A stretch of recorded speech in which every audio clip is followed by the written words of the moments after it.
start to be regenerated from the moment of his birth in a three-dimensional recreation of his life. Now again, people have said to me, how can that possibly be? I have evidence from top neurologists that there is absolutely no reason why the brain cannot record every single event of your life, every single sensation, every single feeling. But it records it because there's evidence that there is a time delay between reality out there and it being processed by the brain. And if there's a time delay, it means it has to have been recorded somewhere. It has to have been stored. And by stored means it's been recorded. The argument is there's about a 0.5 of a second delay all the time. That's why when you hear a sound, you jump before you hear it. It's because a part of you's already heard it. It's already been recorded in there. So there's absolutely no reason as to why these past life memories cannot be recorded and cannot be placed in front of your eyes or within a three-dimensional recreation of your life. How many times have you heard the phrase, "my life passed before my eyes"? That's in a near-death experience. In a real death experience, I say it doesn't happen like that. It doesn't flash by at all. It passes in real time. A literal minute-by-minute recreation of your life, living inside something like the Matrix in the movie. And this three-dimensional reality I call the Bonian IMAX. And again, the lecture I do on particle physics and my first book, I deal with exactly how this mechanism works. Now, I have neurologists, I have psychiatrists, all of whom are fascinated by this, and none of whom have said it doesn't work for them. I was over in Sri Lanka recently talking to an Australian psychiatrist, and he was saying everything you say is correct. He said, you know, for instance, there is known psychological effects whereby people's life slows down or goes fast or everything. And of course that would explain déjà vu, wouldn't it? If we're living our lives again, a déjà vu is exactly what it seems. I've lived this before. Because part of you remembers it. And the part of you that remembers it is your daemon. Because the daemon remembers. So when you're living your life the second time, it's like watching a movie and part of you already knows the plot. Or another analogy, it's like you're in a car and you start reliving your life, i.e. driving the same route, and you're the driver and you have sitting next to you your daemon, your co-pilot. The daemon knows what's going to happen up the road, and the daemon will warn you. The daemon will say, don't do this, do that, turn this way, turn that way. And I'll give you an example of this from my latest book. This stunned me when I came across this, and I got this from The Lancet. So bear in mind, this is not from any kind of wishy-washy New Age magazine. This is from The Lancet. The woman had settled down to a quiet evening inn, curled up with a book. She was engrossed in the story and at first was not sure what she had heard. It then repeated itself. It was a voice that was somehow inside her head and not part of her thought processes. The voice was absolutely insistent. It had arrived from nowhere and was quite clear about its purpose. It told her that she had a medical problem, but that she was not to worry because it was there to help her. After a few weeks of these strange communications, some of which were precognitive, the woman, known as AB, decided that her only course of action was to go and see her doctor. The local doctor simply could not understand what was happening, but assumed that the problem was psychological and referred her to Dr. Ichikuwa Azoni of the Medical Health Unit at London's Royal Free Hospital. In the winter of 1984, Dr. Azanowi described a straightforward case of hallucinatory psychosis.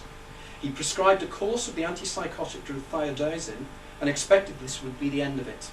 How wrong he was. Initially, the thiazide seemed to work. Thinking that the voice was simply a peculiar psychological interlude, AB and her husband went off on holiday. However, while out of the country, the voice found its way through the drug barrier and was more insistent than ever. It pleaded with her to return to England as soon as possible, saying that she needed urgent medical treatment. Indeed, it even told her an address that she could go for help. The voice was now becoming quite precise as regards AB's medical problem. It told her that she had two reasons for wanting to have her scan. Firstly, that she had a tumour in her brain, and secondly, that her brainstem was badly inflamed.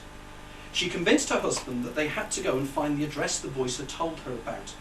Much to her surprise and concern, the address turned out to be the computerised tomography unit of a large London hospital. This scared her so much that she went back to see Dr. Azanowi. The psychiatrist was not surprisingly reluctant at first to do as the voice requested. He knew that the woman had none of the symptoms associated with a brain tumour, and for him to force the issue would reflect badly on his professional reputation, particularly if he divulged the source of the diagnosis. Against his better judgment, he agreed, and he would write to the clinic and see what they said. AB agreed, and Dr. Azanoy took her home. A few months later, and after many letters, the clinic agreed to carry out the scan. Much to the surprise of all concerned, with the clear exception of the voice, the scan clearly showed an unusual mass in the brain. AB was called in to meet the neurological consultant. The consultant explained that the mass was probably a meningioma tumour. As he said this, AB heard the voice agree with his diagnosis. However, the voice was concerned that there had already been too much delay. It demanded that she be operated on straight away. Not only this, but the voice wanted the operation done at Queen Square Hospital. This was because it knew that this particular hospital specialised in neurological diseases. This time the hospital authorities agreed, but the operation was to take place at the Royal Free Hospital. The voice considered this and then decided it was acceptable. A few days later, AB presumed the voice itself was under full anaesthetic and being wheeled into an operating theatre. As she came to after the operation, the first thing she was aware of was the voice. All the insistence had gone. It said these words: "I'm pleased to have helped you. Goodbye." When the surgeon came round to see her, she already knew that her life had been saved. He explained to her that he had removed a 2.5-inch tumour from her brain. He added that he's sure that had it not been removed, she would have almost certainly died. Clearly, something there knew. That something knew that last time round she died. And it was insistent to make sure that this time she didn't. Now, what is fascinating is, if you look at the statistics, the incidence of déjà vu as you get older becomes less and less. That's because a life-changing incident takes place. Say in my car analogy, driving along the road, the voice turns around and says, "Turn right here, there's going to be a crash." You turn right, you're off the road. You and the voice are no longer, you and your Daemon are no longer on the same life path you were before. So I hear people say, "I thought you said it was a recording." How can you change a recording? This is where the particle physics comes in. Many worlds interpretation of particle physics. There are billions and billions of us having this conversation in this room in what's called a multiverse.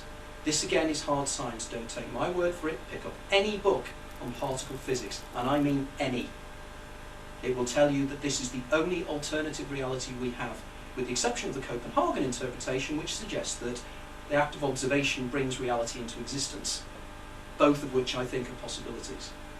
But suffice to say, some of the top particle physicists in the world believe that a version of every single person in this room will follow every single possible life path of your life. Every single possible thing that can happen to you is happened to a version of you somewhere in the multiverse. So all that happens is your Daemon literally changes track, changes universe, switches you across into another universe. That's how you change it. In fact, we're working on the very mechanism. One of my associates, Karl Marx, is doing a talk in America in next week.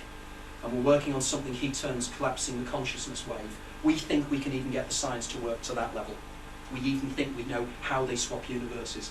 I got an email a couple of days ago from an American mathematician. He's sending me mathematical papers proving my theory. I don't understand them at all. There's any mathematicians in the room, but he's really enthusiastic about this. He said, "This proves your theory." So there are a lot of people who are really quite keen on this. Now, many of you probably have read my first book anyway, but it gives you the background to the theory. But since I was last here, I've now set up a forum. This is electric. I cannot even believe how big this is becoming already. I've got different themes on here. I've got déjà vu. I've got the world's two experts on déjà vu, Professor Vernon Neppe and Dr. Arthur Funkhauser, are actually chairing that for me. I've got particle physicists on there. I've got F. David Peake on there, who wrote the biography of David Bowie. I've got lots and lots of high-ranking individuals, as well as many, many individuals who've experienced a lot of what we're talking about here. By all means, I'm really glad if people can join in, because we're building a community here on this. I also have a blog page, which again I update when I can, in terms of the latest things that I'm discovering in terms of particle physics,